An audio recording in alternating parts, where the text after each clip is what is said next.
Hey folks, Michael Mann from Michael Mann Security Services. Welcome to webinar number 7, Deterring and Detecting Sexual Predators. Hey, before we get started, we're going to talk about getting a hold of us. We get emails throughout the week, and we want you to continue to send those to us so we can answer those, reach out to you guys, and provide you guys with information that you need to protect your house of worship or ministry. So here's how you get a hold of us. Website, michaelmannsecurityservices.com. We have now on the website, we've got these webinars, or we've got 4 or 5 of these webinars on the website. So if you go into the resources, you can see those. So if you haven't gone to our Facebook page and you want to see our past webinars, they are now on the website. Please feel free to go on there and view those and send us any questions. If you go to michaelmannsecurityservices.com, obviously you can ask questions. You can email us from the website there, and we will answer pretty quickly. You can also call us. That phone number, 615-606-1006, is Scott Milesby. Scott's the business guy. He will be more than happy to take your phone call and get right back to you. You can do that at any time. He'll be glad to call you right back or answer your questions or any questions that you have. You can email us at scottm, SCOTTM, at michaelmannsecurityservices.com.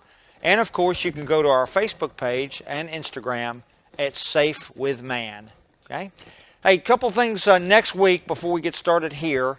Let's talk about what we got coming up. Big one next week. It's protecting your house of worship against terrorism. You've heard me talk a little bit about terrorism and the threats to your house of worship. Not probably really high up on your threat spectrum, but I've got some really good information next week, 4 p.m. Central Time to 5 p.m. So it is an hour-long seminar. We're going to talk about terrorist attacks in the last year to 2 years in the United States of America that have occurred against houses of worship or churches. We're going to categorize terrorists for you. We're going to talk about their tactics, their procedures, their techniques.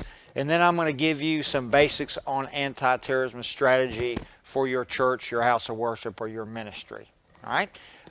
We've got some fun stuff coming up this weekend. Saturday, we're going to be partnered up with the USCCA. We're going to be doing an urban rifle class, so we're going to have some video for that for you for that next week on the Facebook page and on the website. So stay tuned for that. There may be some cool stuff coming out of that. All right? So let's talk about now just quickly where we're going to do, what's going to happen over the next 30 minutes. So this is again, detecting and deterring sexual predators. This is about 30 minutes, folks. We're going to get into the role of the security ministry in protecting against sexual predators. Now, here's what this is not. This is an overview for you as a security team or ministry, okay? This is not a step-by-step process to tell a church how to protect themselves. This gets into our role as the protection team and how we can assist those ministries and what it is we're looking for when we start to talk about sexual predators. So this is an overview of what we do as protectors. This is more of a policy compliance presentation as opposed to a policy development. So I'm not going to tell you how to write the policy. I'm going to tell you how we look for certain things and then how we follow a policy compliance procedure as we go through this process. Okay? We're going to approach this always from a risk perspective. So I'm going to cover what's the threat. So we're going to talk about that in detail. We're going to cover what are the system weaknesses or vulnerabilities, and then we're going to get into the countermeasures, which a lot of you guys and ladies are going to want to hear.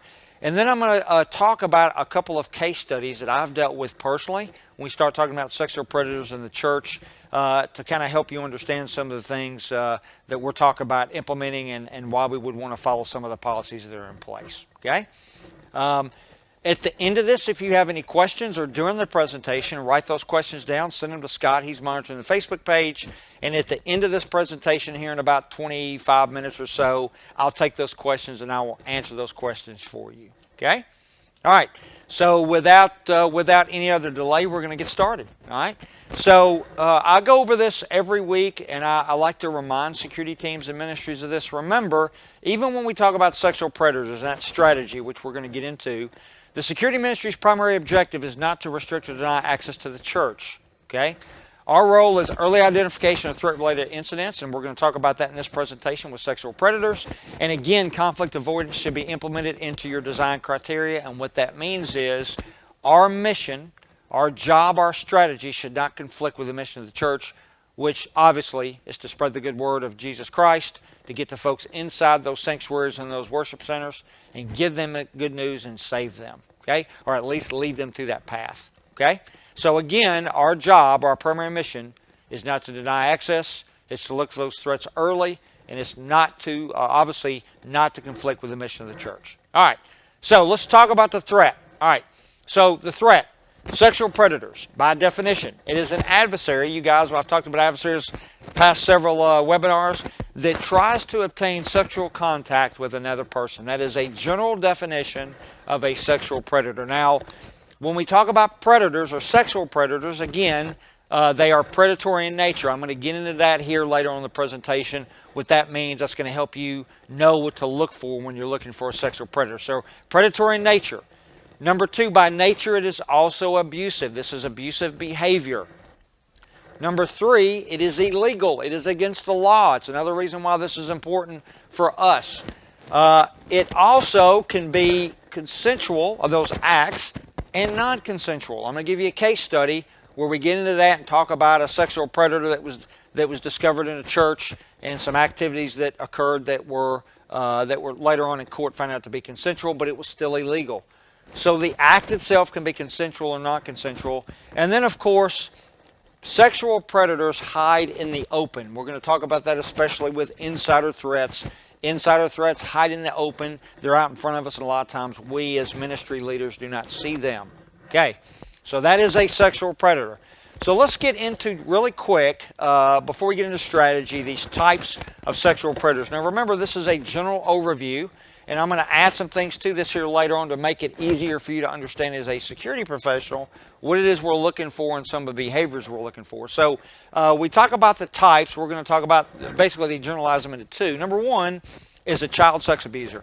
A child sex abuser is, or child sex abuse is when an adult or older adolescent uses a child for sexual stimulation. Now, understand, you guys have probably heard this term pedophile or pedophilia. Pedophilia is a sexual preference for children that may or may not lead to child sexual abuse. So a pedophile can be a pedophile, so they could prefer children sexually, but that may not lead to abuse or anything even illegal. So when we hear child sexual predators, and sometimes we'll say, yes, that person's a pedophile. Understand, a child sexual predator can be a pedophile, so they can prefer, their sexual preference can be for children, but they may not break the law and they may never abuse that child. Okay? All right. A rapist is a type of sexual assault carried out against a person without that person's consent, and we're going to go back to this later for strategy, and we're also going to talk about this in a case study. Okay? So, types of sexual predators, that child sex abuser, and then of course that rapist. And we talk about pedophiles. Remember, pedophiles, they have a sexual preference for children that may or may not lead to child sexual abuse. All right? So just in case there's some confusion about that. All right. So as security professionals, so as you guys, if you look at my background, you go to my webpage or you look me up online, you're going to see that I designed government security programs and manage those programs for quite a while. And so in the government world, when we talk about adversaries, we have 2 types: insider adversaries, outsider adversaries. In my world that I was in for a long time, insider is somebody that has knowledge of the physical protection system, and then an outsider is somebody that doesn't have any knowledge of that protection system. So I want to use those 2 terms because we've talked about them before, and if you've taken some of my other webinars, or if you paid attention to some other things that we put out, I like to use the same terminology. So let me kind of break this down so it's easier for you. So for today, think about an outsider threat when we talk about sexual predators as that adversary that does not have general access to the asset. That asset being here, we're talking about the children and those youth that we're trying to protect. So they don't have general access to the asset. Here's what that means. They probably don't attend church. So they're not attending the church that you're protecting, more than likely. They don't have knowledge of the current protective measures. And because they're not normally there, or maybe they don't go there, maybe they're just there trying to get information because they want to do something, but they don't have general access to that asset, it requires the outsider to gather intelligence about your church. This is going to be important later on, okay? That insider threat is an adversary that does have general access to the asset. So it's somebody that goes to church there, more than likely. They are a regular attendee, or they could be. They have knowledge or could have knowledge of current protective measures, including our protective measures as a security team or ministry, and also the protective measures that are in place by the children's ministry. So like check-in processes and rules they have around restrooms and background investigations. And the insider threat may also be currently volunteering or serving with a ministry. Okay? So as I talk about insider, outsider threats, to keep the verbiage the same when we talk about physical protection, like with all the other stuff we talked about in the past, I want to talk about it, and you're going to hear me say insider and outsider. This is what this means. Normally we talk about an outsider, because this does happen. We're talking about that rapist or that person that tries to come out and conducts intelligence or surveillance on the church to kidnap or sexually assault someone outside so they don't come inside. And then normally when we talk about an insider threat, we're talking about somebody, some abuse that happens within the church, which is a big problem today. The insider threat is, as I start to look at statistics and data, is a much bigger threat than when we start talking about that outsider. That person that's kind of stalking outside the property looking to snatch somebody, and that the adversary doesn't go to church there. All right? All right. So let's move on. So let me give you a case study when we talk about outsiders. Okay?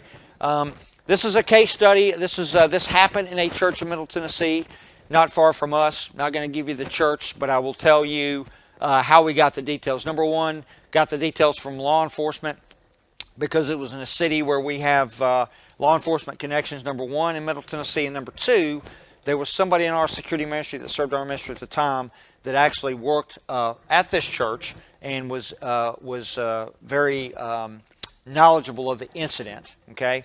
And we found out about it the day it happened. And so, very large church located in Middle Tennessee, and at the time, the children's ministry, which it still is, it's a very large church. It's a mega church. The children's ministry is, at the time, like now, it's part of the building, but it's separated. And at the time, that designated space and location where the children's ministry is located or is located had symbolic barriers. Now, a symbolic barrier is not something that's going to physically stop an adversary, but it's rules and signage and things that psychologically tell an adversary, or could, that what that person's supposed to be doing, okay? Or as the adversary, some things that they're not supposed to be doing, all right? So things like signage, they had volunteers there watching as people came in to drop their kids off, so there were no physical barriers like card readers or locked doors at the time. The church, just like today, that church has a police presence, had a uniformed off-duty police officer on site, and also plainclothes officers inside the sanctuary. Now, what they did not have, and I don't think they still have that, is a security ministry that was practicing those concentric rings, which we're going to get into. So there was a police officer in uniform that directed traffic and occasionally would go in and kind of make rounds inside the church. And then there are plainclothes officers inside the sanctuary that's there that I'm assuming to protect the pastor, I guess. Okay? So suspicious activity. Here's what happens. There is a woman that they discover wandering around inside the children's ministry area during service. A volunteer sees this woman and challenges the woman because the woman is inside or in the space of the children's ministry, and she doesn't appear to be with a child. They don't see a name tag or like a security tag as if this person's going to come, this woman's going to come and claim a child. And so a volunteer does challenge this woman. The woman gets irate to the point where the volunteer has to somehow communicate to the off-duty uniformed police officer that they may need assistance in the children's ministry. So the uniformed off-duty officer that's there for traffic control, conducts rounds, does come in to figure out what's happening, and the police officer confronts this woman. As the police officer starts to ask questions, this woman gets more irate. The off-duty officer has to call for assistance from on-duty police officers. On-duty police officers show up, and as they start to make contact with this adversary, they end up having to arrest this person. As they arrest this woman, they quickly find out that it is not a woman. It is a man dressed as a woman that has been walking around the children's ministry. The person is arrested for disorderly conduct and then some, I think, some abusive language, because as they start to make contact with this person, obviously this now appears to be an adversary, and this adversary has been caught. As they transport this person to the county jail, not only do they find out this is a man, but they also find out this is a person that is illegally in the United States, and this person is also a convicted sexual offender. Okay? So predatory behavior was detected and validated during this investigation. Also, what they found out from some of the people as they took this person into custody and they figured out it was a man, some people in the congregation said, hey, I believe we saw this man on our property in the church a couple weeks ago more than once. And so what was validated with this outsider threat who got near the children's ministry at the time. There were symbolic barriers up only. What they had figured out, or what they thought, was they had seen this man a couple weeks before wandering around the church as a man, and then what it appears is this convicted sexual predator illegally in this country, dressed as a woman, gets in the children's ministry, and is an outsider threat. They believe it's possible that he was going to try to snatch a child or sexually abuse a child. So just a case study when we start talking about the threat process, or the outsider threat process of what an outsider may look like.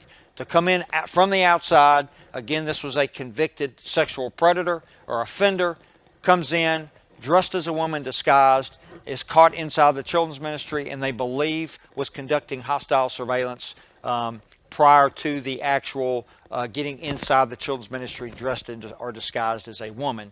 Now, I'll get into surveillance here in a few minutes, but surveillance by definition, I said hostile surveillance. Let me explain the difference between the two.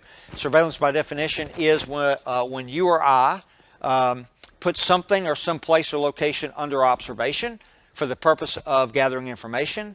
There's not anything illegal about that, but hostile surveillance is the observation of a person, place, or thing for the purpose of conducting a successful attack, whether that's to kidnap, to rape, to sexually assault, or even to conduct some sort of a stronghold assault like an active shooter situation. Okay?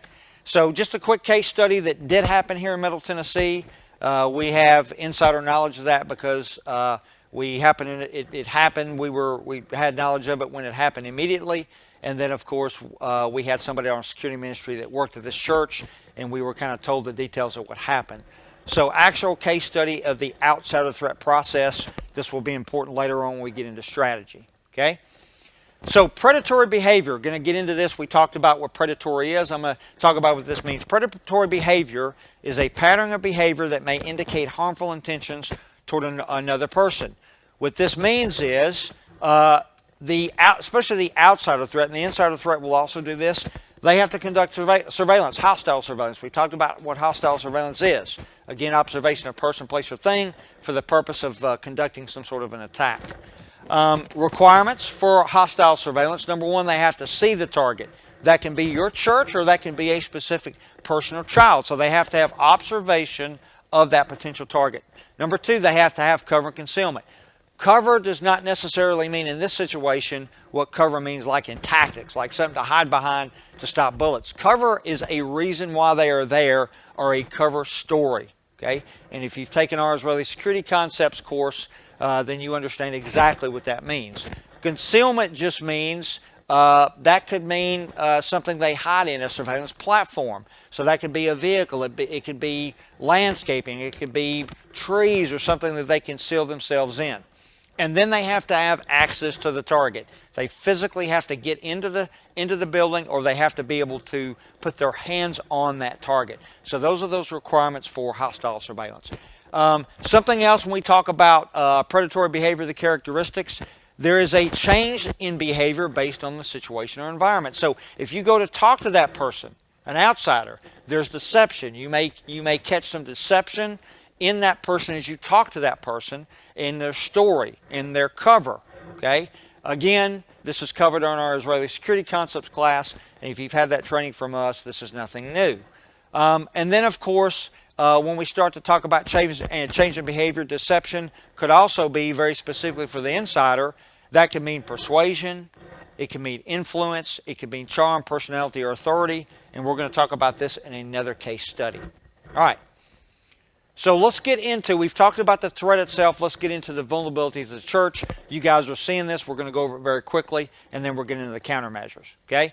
Vulnerability. So here's what I see when I look at other churches, other security teams. If we're called in to do an assessment for something, here's some things that I see that can be vulnerabilities, especially when we're talking about detecting and deterring the sexual predator. Number one, lack of surveillance detection capability from the security ministry. You've heard me say this before if you've watched other webinars of ours or you've attended. As I pass other churches on Sunday, very specifically before this COVID-19 masquerade, what I see is, or what I don't see, is I don't see security ministries outside. So I don't see the layered approach. I don't see the concentric rings. So if there is a security ministry, for whatever reason they're tucked inside, I don't see a lot of ministries outside at the building and then inside the building. I don't see those concentric rings of protection. So that is a vulnerability, especially when we talk about this other case study, when we talked about this large church that we just mentioned. They had police officers inside. They had a police officer in uniform outside directing traffic, but they did not practice that layered approach, and so that adversary was not detected. A lack of force multipliers. Here's what a force multiplier is in physical protection. It's combining ministries to provide security with abilities to accomplish greater protection objectives than without it. So what that means is, if I'm the security lead, I'm going to use greeters. I'm going to use other ministries to help me detect things. So that's a force multiplier. I can use another ministry as another set of eyes to be looking for things. And I'm going to train them on how to do that. And that doesn't mean that you have to bring them in for 8 hours. It could be an hour-long class on what surveillance and surveillance detection means. And then one of the biggest vulnerabilities is always the ministry is unaware of those insider threats. And so there may be a lack of a comprehensive background inquiry program, or there may not be training provided to a ministry on how to conduct a background, what they're looking for in a background process, and the different type of background inquiries that exist today. Okay? So here's some of the vulnerabilities, again, that I've seen with ministries, very specifically when we talk about sexual predators or detecting and deterring those predators. So let's get into countermeasures. So we've already said this: use a layered approach or use the concentric rings of protection. And this is for us, the security ministry. So concentric rings. The purpose of that is early identification of threat-related activity. We try to keep this mess in the parking lot, especially for outsider adversaries, those outsider sexual predators. We want to see it early. We see it outside. We want to identify it prior to entering the protected space. So if we have an outsider threat, like what happened at this mega church we just talked about, this case study, we want to see that outside 3 weeks before the incident occurs. We want to pick up that suspicious activity and go up and validate that. We want to ask the questions. We talked about, again, go back to the case study, no layered approach of that mega church that we talked about, where this man dressed as a woman was detected, was caught, was arrested, and then we found out this background that it was this person was a convicted sexual offender. Okay?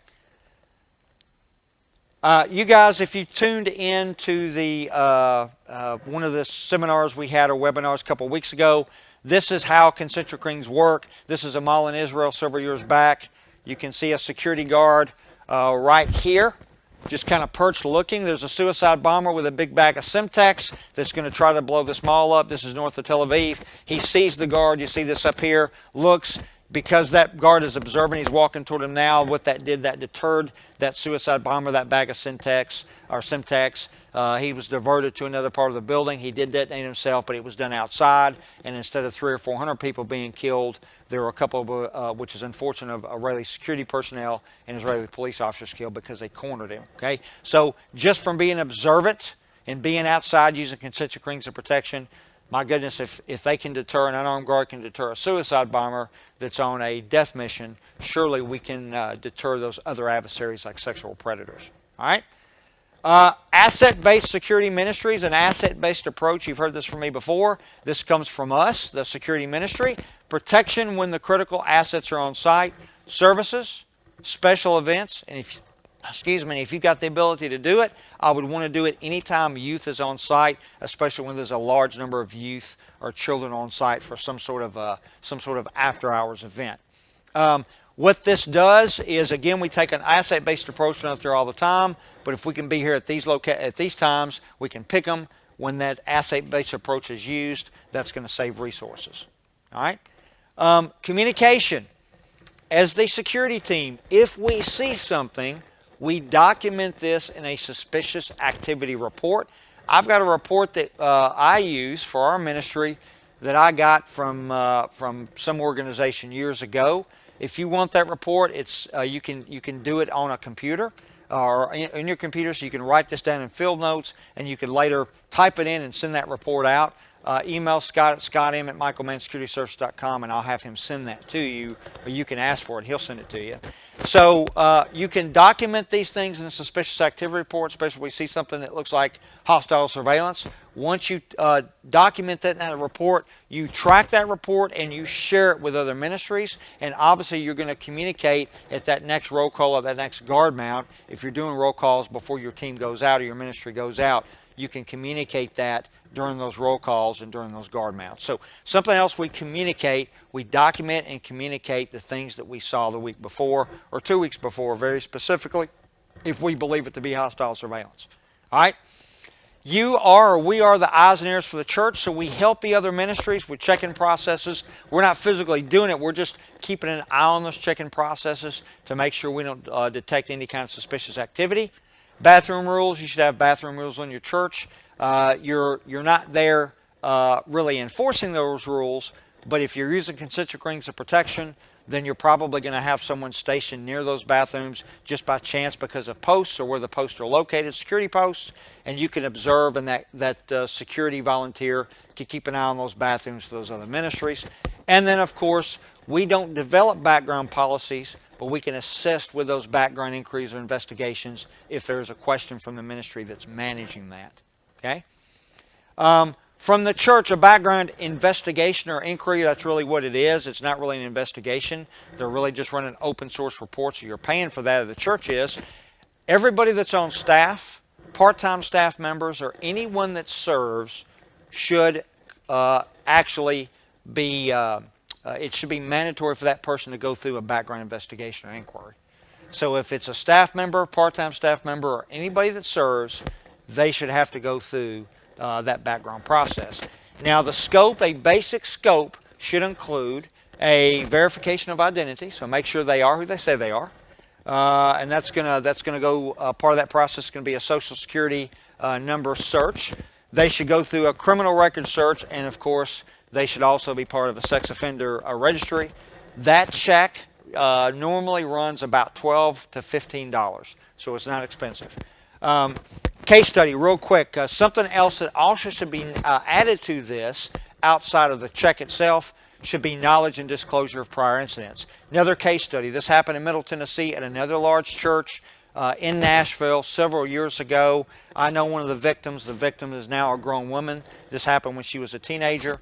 So a very large church, not too far from this location, several years ago, had hired a volunteer in the youth music program. This person was a sexual predator. The church did not know. Now, they ran a background check. There were no arrests from the information that I have. But what happened was he had just not gotten caught. There was an incident prior to this that was inappropriate. A ministry leader knew about it, but did not tell the church about it. Okay, so here's what happened. This was a music volunteer, part of this big youth music program. There were two teenage girls, 15 years of age at the time. This person used influence and his position to influence one of the teenage girls, had sex with this underage girl at the church twice. This other young lady, the other victim, she would go off-site, so she would go to this person's house. It was approved by the church to go through this music program. One of the times she goes to this person's house, this volunteer's house. He tries to sexually assault her, he does sexually assault her. Doesn't have sex with her, but does assault her under the law, using his influence and persuasion. It shocks her. She goes home. She's afraid to tell her parents. goes back a second time. Mom drops her off. She goes back. He tries again. At this time, she screams, says no, goes home, tells her parents what happened. There's an investigation. The person is arrested. There is a court case. He is convicted. And then, of course, his volunteer service is termed from the church. This could have been possibly could have been stopped if the ministry leader, I don't know what part of the church this ministry leader worked in, but there was knowledge that this suspect or this adversary was part of some inappropriate behavior at some other location or some ministry before coming to this church, and that was not shared. Again, this person was charged and convicted for statutory rape and for sexual assault, and of course that person was dismissed as a volunteer from that church. So another case study where background inquiries and knowledge, any disclosure of any knowledge of incidents prior to, again, need to be communicated in the church. Okay? All right. Just some things to think about. Background investigations are open source, which means it's not a fingerprint.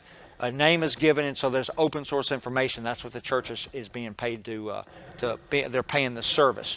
Not all charges or convictions require denial of service or access to assets. What that means is, if the church got a volunteer and they had a DUI 25 years ago, a DUI is probably not going to preclude that person from working around children. That's something that happened. That person was in college years ago, and so you would have an adjudication process to work that person through the process to make sure that person can or cannot be with children or whatever. But again, something like DUI or something that's a nonviolent offense and has nothing to do with children or the risk of children, that may not take that person out of the ability to be around kids. All right, so there should be an adjudication process in place. Something else to look for if you're not doing it at your church, two-person rule. Two-person rule in physical security is access to critical assets like kids requires the presence of two authorized persons at all times. So could be a good probability or possibility that there's an insider threat of one person, but it's going to be hard to find two people that are going to be willing to be an insider threat. And so that second person acts as a validation or that second security check. So there's always two people around children at all times. Lessens the probability, again, for an insider threat incident. Okay? Again, I told you that was a quick overview. If you've got any questions, get those. Scott, any questions? Nothing? Okay. All right, folks. Hope you got some good information. It was a brief overview, but I hope you got something out of it. If you've got any questions, again, you can get us at michaelmannsecurityservices.com on our website. This presentation of this webinar will be on the website next week with all the other webinars that are downloaded on the resources page. You can call us anytime at 615-606-1006. You can get us at scottm@michaelmannsecurityservices.com, or you can get us on our Facebook and Instagram page at Safe with Man. Thanks for tuning in. Again, come see us next week. Tune in at 4 p.m., same time, same bat channel right here, protecting your house of worship against terrorism. We've got some folks that have already registered for it. It is going to be one of our best webinars ever, I promise. I'm going to take my 30-plus years of anti-terrorism experience, studying this overseas in Israel and Europe, working in anti-terrorism in the Marine Corps, and developing anti-terrorism programs for big corporations. Going to take a lot of that and put that into an hour presentation to help you guys understand what that means for the threat or risk to your church. All right, folks, again, thanks for joining us. And remember, it's about prevention, not response.